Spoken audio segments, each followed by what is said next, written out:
Science का महासंग्राम में।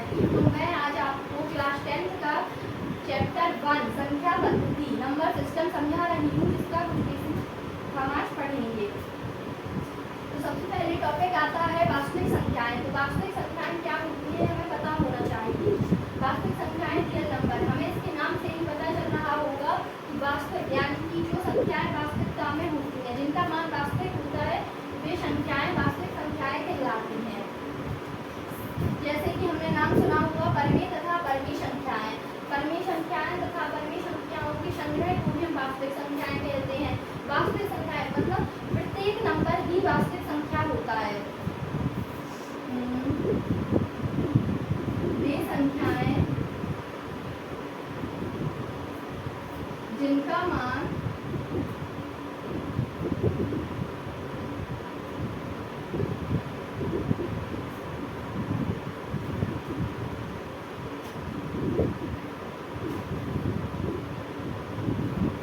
वास्तविक होता है तथा उन्हें संख्या रेखा पर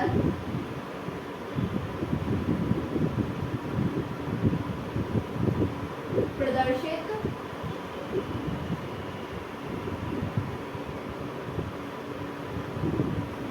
किया जा सकता है।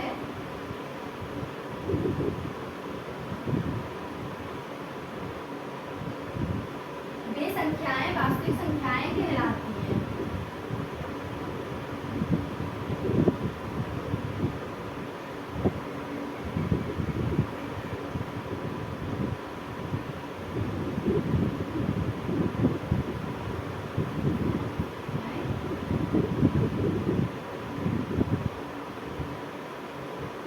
जैसे कि जो संख्याएं बटी में होती हैं, अंश तथा हर के रूप में होती हैं, या फिर दशमलव में होती हैं, जिनका चिन्ह माइनस होता है, प्लस होता है, वे सभी संख्याएं वास्तविक संख्याएं कहलाती हैं। ऐसी वे संख्याएं जिन्हें हम संख्या रेखा पर प्रदर्शित कर सकते हैं, वे सभी संख्याएं वास्तविक संख्याएं कहलाती हैं। जैसे कि मैं एग्जाम्पल दे रही हूँ, जैसे वर्गमूल 2 भी एक वास्तविक संख्या होगी, 5/4, 3.14 जो कि पाई का मान होता है, -3, प्लस का 1, माइनस का 5, ये सभी संख्याएं हमारी वास्तविक संख्याएं होंगी। वास्तविक संख्याओं के समुच्चय को हम R से प्रदर्शित करते हैं। वास्तविक संख्याओं के समुच्चय को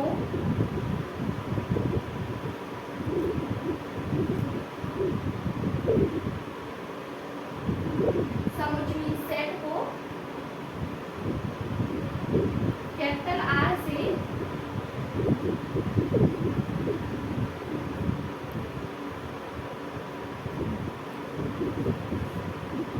व्यक्त करते हैं। तो आपको ये समझ में आया होगा। हम अपना नेक्स्ट टॉपिक स्टार्ट करते हैं, अभाज्य संख्याएं। अब हम अपना नेक्स्ट टॉपिक स्टार्ट करेंगे, अभाज्य संख्याएं। स्टार्ट करेंगे अभाज्य संख्याएं। तो अभाज्य संख्याएं हमें पढ़ना है, जैसे हम एक जैसे प्राइम नंबर कहते हैं। अभाज्य संख्याएं वे संख्याएं होती हैं जो एक से या फिर स्वयं से विभाजित होती हैं, वे संख्याएं अभाज्य संख्याएं कहलाती हैं। एक या स्वयं के अतिरिक्त किसी अन्य संख्या से विभाजित ना हो, ऐसी संख्याएं कौन सी संख्याएं कहलाती है बच्चों? अभाज्य संख्याएं मीन्स प्राइम नंबर। तो यहाँ पे हम प्राइम नंबर या अभाज्य संख्या की डेफिनेशन लिखेंगे। वे संख्याएं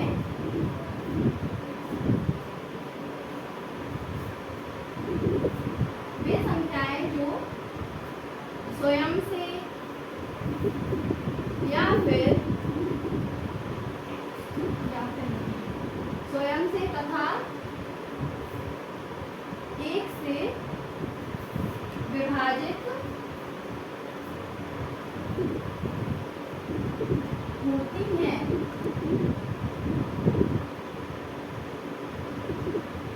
इसके अतिरिक्त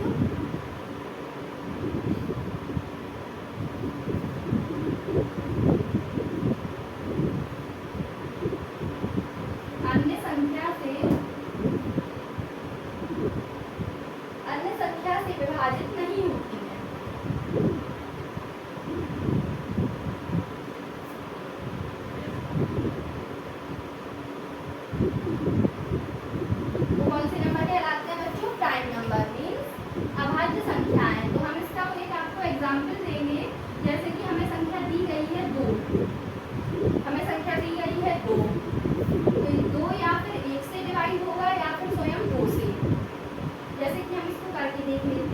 2 में 1 से डिवाइड करेंगे क्या आएगा 2, और इसमें हम 2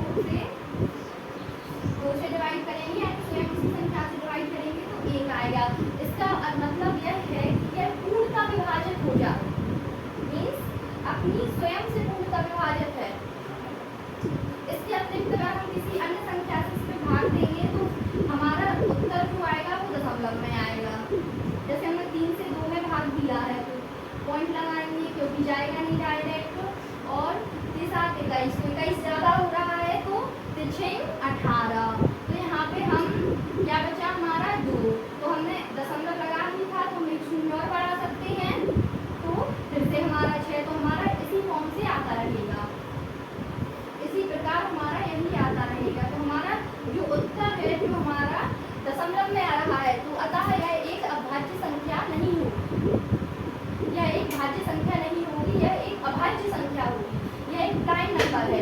ऐसे ही हम ऐसे एग्जाम्पल हम लेते हैं, यहाँ पे मैं यूज करती हूँ, यहाँ पे वैसे मैंने संख्या ली 3, तो 3 या तो फिर 3 से डिवाइड होगी या तो फिर 1 से। इसके अलावा अगर हम 3 में किसी संख्या से भाग करते हैं तो वह एक दशमलव में संख्या आएगी। तो 3 भी एक कैसी संख्या है अभाज्य, 2 एक अभाज्य संख्या है, 3 एक अभाज्य संख्या है, 5 एक अभाज्य संख्या है, 7 एक अभाज्य संख्या है, 9 एक अभाज्य संख्या नहीं होगी क्योंकि उसमें 3 से भाग जा रहा है। अब हमारी 11 13 17 इसी प्रकार से 19, इसी प्रकार हमारी अभाज्य संख्या आती जाएंगी। अब हम अपना नेक्स्ट टॉपिक स्टार्ट करते हैं, भाज्य संख्याएं।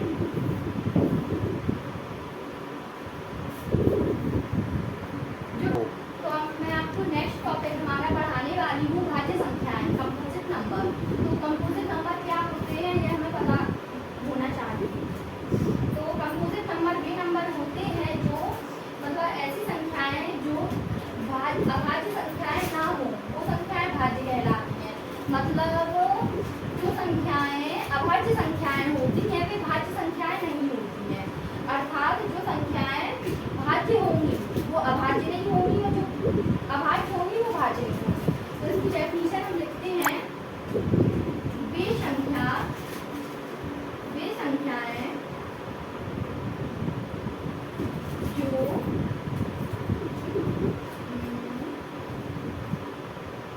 अभाज्य नहीं होती हैं,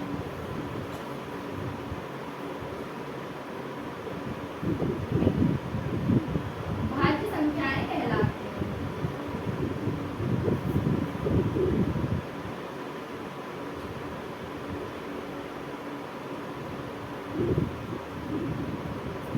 जैसे उदाहरण में एग्जाम्पल में हम लेंगे, एग्जाम्पल में हमने उसमें अभाज्य संख्या में लिया था 2, तो यहाँ पे 2 नहीं होगी भाज्य संख्या, क्यों? क्योंकि 2 एक अभाज्य संख्या है और 3 भी एक अभाज्य संख्या है, तो हमारी भाज्य संख्या नेक्स्ट क्या होगी 4, क्यों? क्योंकि 4 एक अभाज्य संख्या नहीं है, इसलिए जब यह अभाज्य संख्या नहीं है तो ये कौन सी संख्या है भाज्य संख्या। अब 5 एक अभाज्य संख्या है, तो 5 एक अभाज्य संख्या है तो वह भाज्य नहीं होगी। 6 एक भाज्य संख्या होगी क्योंकि यह एक अभाज्य संख्या नहीं है। इसी प्रकार इसकी हम दूसरी डेफिनेशन आपको बताते हैं कि वे संख्याएं जिनके 2 गुणनखंड होते हैं, 2 से अधिक गुणनखंड होते हैं, वे सभी संख्याएं भाज्य संख्याएं कहलाती हैं। जैसे कि 4 है, 4 का एक गुणनखंड, 4 को हम कैसे लिख सकते हैं 2 गुणे 2 लिख सकते हैं, और इसको हम ये भी लिख सकते हैं 1 गुणे 4, उसके कितने गुणनखंड हो गए 2 गुणनखंड हो गए, तो यह एक ऐसी संख्या है, तो यह एक भाज्य संख्या होगी। आ रहा है बच्चों समझ में? नेक्स्ट हम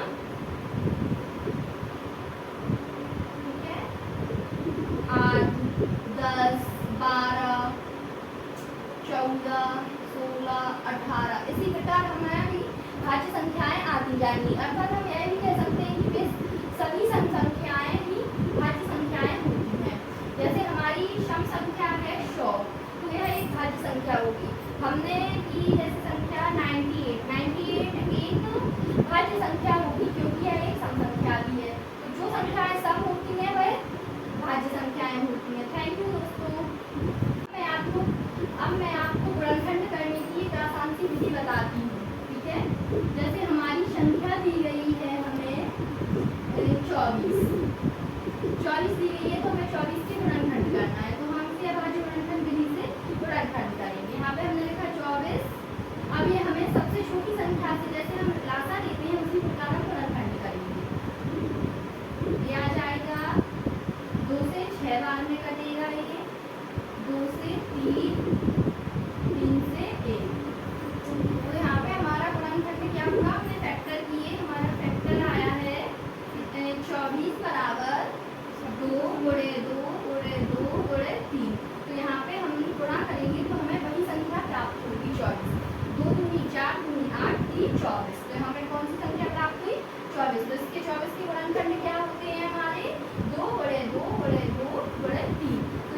71। 71 एक कैसी संख्या होगी बच्चों? एक अभाज्य संख्या होगी। तो हम 71 को 71 से ही काटेंगे।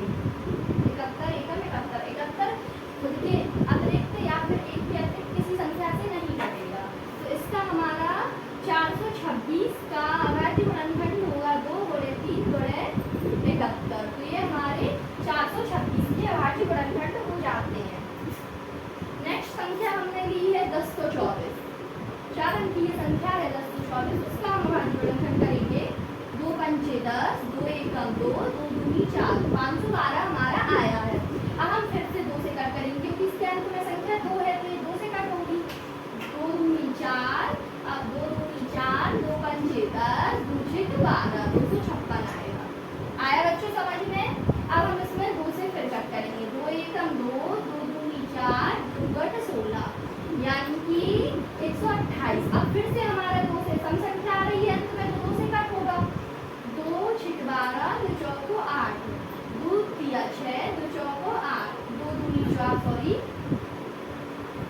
32 आया। 16 दूनी 32 होता है। 2 दूनी 16, 2 चौको 8, 2 दूनी 4, 2 एकम 2।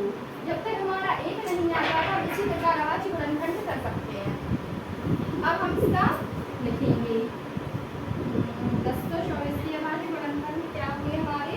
1 2 3 4 5 6 7 8 9 10, यानी 2 पे घात 10 इसे हम लिख सकते हैं।